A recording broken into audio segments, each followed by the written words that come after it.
I was at the WYBOT pool vacuum robot, so let's put it together and then watch how it works in the pool. There she is, let's put her all together.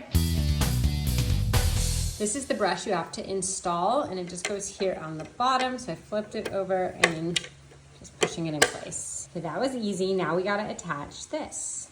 It says to charge fully before you put it into the pool. So here's the little charge area. This is nice and soft and rubbery.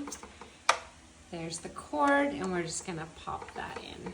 Before you even start charging, there's an off and an on, and you do wanna make sure that's in the off position. You'll see a little red light indicating that it's charging.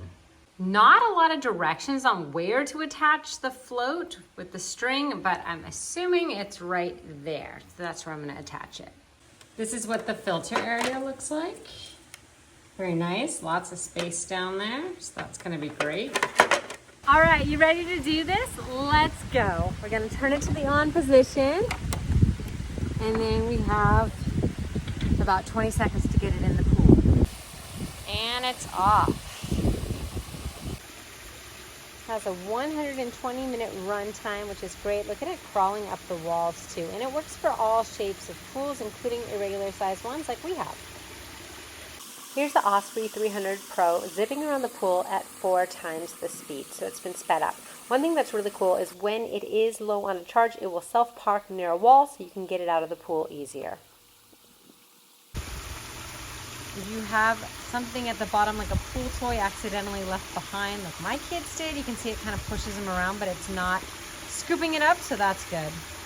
When it's all done, you will be red. I was able to fish it out using this floaty, and then now let's see what's inside.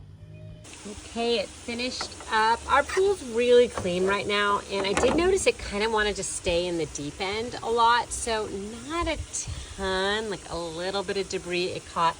And then in here I can see a little bit of things that scrubbed off the bottom. So overall, if you have a pretty dirty pool, this is gonna pick up a lot. It's got really good suction, so that's great. And that 120-minute run time is fabulous as well. So if you're looking for a really good pool robotic cordless cleaner, I think you might like this one.